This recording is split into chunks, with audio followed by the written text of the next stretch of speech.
Hai teman-teman job seeker, kembali lagi dengan saya Nanda. Nah, kali ini saya akan menjelaskan terkait dengan materi yang berjudul tetap mencari pekerjaan lain. Jadi semisal Anda sudah melakukan proses interview dan sudah melakukan evaluasi sambil menunggu hasilnya gitu ya. Tentunya di sini teman-teman job seeker tetap mencari pekerjaan lain untuk mencari peluang-peluang lainnya gitu. Dalam proses mencari pekerjaan tentunya tidak mudah ya. Pastinya kita sebagai job seeker kadang merasa capek, merasa bosan, harus terus-terusan mengirim lamaran pekerjaan, harus terus-terusan mengupdate lamaran kerja, dan mungkin melihat teman-teman yang lainnya kok sudah dapat, dan mungkin ada kalanya melihat teman-teman lainnya kok sudah mendapatkan pekerjaan, tapi kok saya belum mendapatkan pekerjaan. Ada fase-fase seperti itu dalam proses mencari pekerjaan tentunya. Nah, mungkin di materi ini saya akan berbagi tips dan trik cara mengatasi job seeking supaya tidak burnout gitu ya. Burnout dalam arti di sini mungkin Anda merasa capek, ada kalanya juga merasa stres dan segala macam. Itu bukan suatu hal yang bagus ya ketika Anda sudah mengalami burnout gitu ya. Maka dari itu di sini saya akan menjelaskan tips dan triknya. Yang pertama adalah ambil jeda gitu ya. Kenapa mengambil jeda ini menjadi salah satu tips yang saya sampaikan di sini? Karena memang ada kalanya kita sebagai job seeker perlu untuk beristirahat, perlu untuk merilekskan diri terlebih dahulu gitu ya. Lalu yang kedua, selain kita beristirahat, mengambil jeda, kita harus tetap terus berpikir positif bahwa memang akan ada tempat atau perusahaan yang tepat untuk saya nantinya. Mungkin belum saat ini, tapi nanti suatu saat nanti ada, ke depannya nanti ada. Nah, tetap berpikir positif ini memang akan membantu teman-teman untuk lebih tenang, untuk lebih merasa. Nah, berpikir positif ini tentunya akan membantu teman-teman job seeker untuk berpikir lebih tenang dan enjoy dalam proses mencari pekerjaan gitu.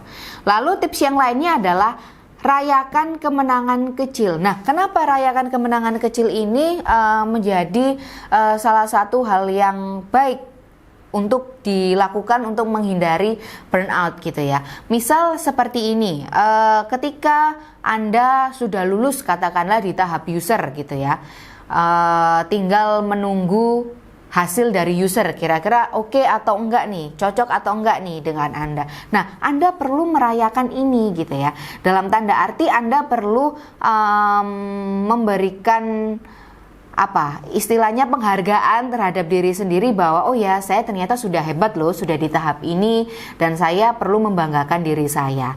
Memang belum tentu nanti hasilnya akan lolos maupun tidak, tapi ketika Anda sudah di tahap user itu adalah tahap terakhir gitu ya. Jadi memang Anda harus mengapresiasi diri Anda sendiri gitu ya. Ya, meskipun rayakan kemenangan kecil ini bukan untuk suatu hal yang besar, tapi ketika Anda menghargai diri sendiri, Anda mengapresiasi diri Anda sendiri, ini akan membuat Anda jauh lebih happy menjalaninya gitu. Lalu selanjutnya adalah belajar dari kisah sukses orang lain. Nah, mungkin ini kurang lebih sama seperti memotivasi diri sendiri ya. Memang untuk menjadi sukses itu adalah proses. 1-2 kegagalan tidak bisa menentukan bahwa Anda gagal gitu ya. Ada jalan yang perlu teman-teman lalui dan jalan setiap orang itu berbeda-beda. Ada yang panjang, ada yang pendek dan Anda harus menikmati itu. Maka dari itu terus belajar dari kisah sukses orang lain supaya tetap termotivasi gitu. Dan yang terakhir adalah lingkungan yang support. Tentunya lingkungan ini akan mempengaruhi diri kita ya. Maka dari itu pastikan lingkungan di sekitar teman-teman juga mensupport kondisi saat ini dalam mencari lamaran pekerjaan. Dan bagi yang memang sudah menemukan lingkungan yang sepenuhnya support, bersyukurlah Anda karena dari lingkungan itu juga akan menguatkan Anda gitu. Lalu ini juga ada tips gitu ya, tetap mencari pekerjaan lain. Tips yang saya maksudkan di sini, sorry. Oke, ini ada tips yang lain ya, di mana tips ini akan berguna ketika memang Anda mendapatkan 2 undangan interview di waktu yang sama. Nah, seringkali kondisi seperti ini akan terjadi gitu ya.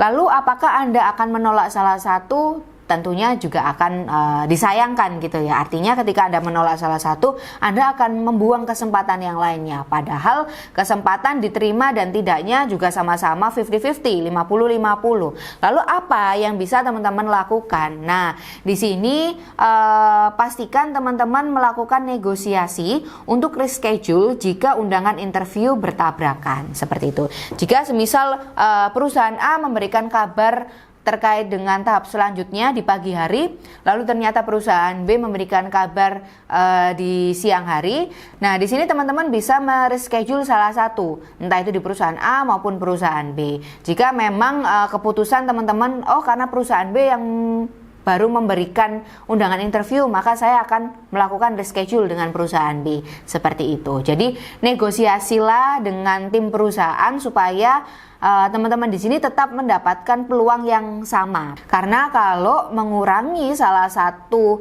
kesempatan, itu juga akan membuat kesempatan Anda lebih sempit.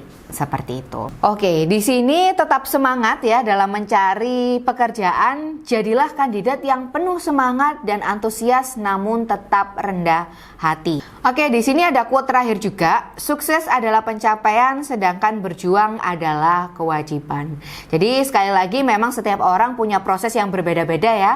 Namun peran Anda di sini adalah tetap berjuang supaya bisa mencapai apa yang memang benar-benar teman-teman inginkan gitu. Dan harapan kami di sini semoga teman-teman bisa mendapatkan dream job Anda masing-masing gitu. Dan ternyata nggak kerasa ini adalah materi e-course terakhir, materi dari e-course Lokaloker, yaitu rahasia diterima kerja kurang dari 30 hari. Sekali lagi semoga bermanfaat dan semoga teman-teman juga bisa segera mendapatkan pekerjaan impian Anda. Seperti itu.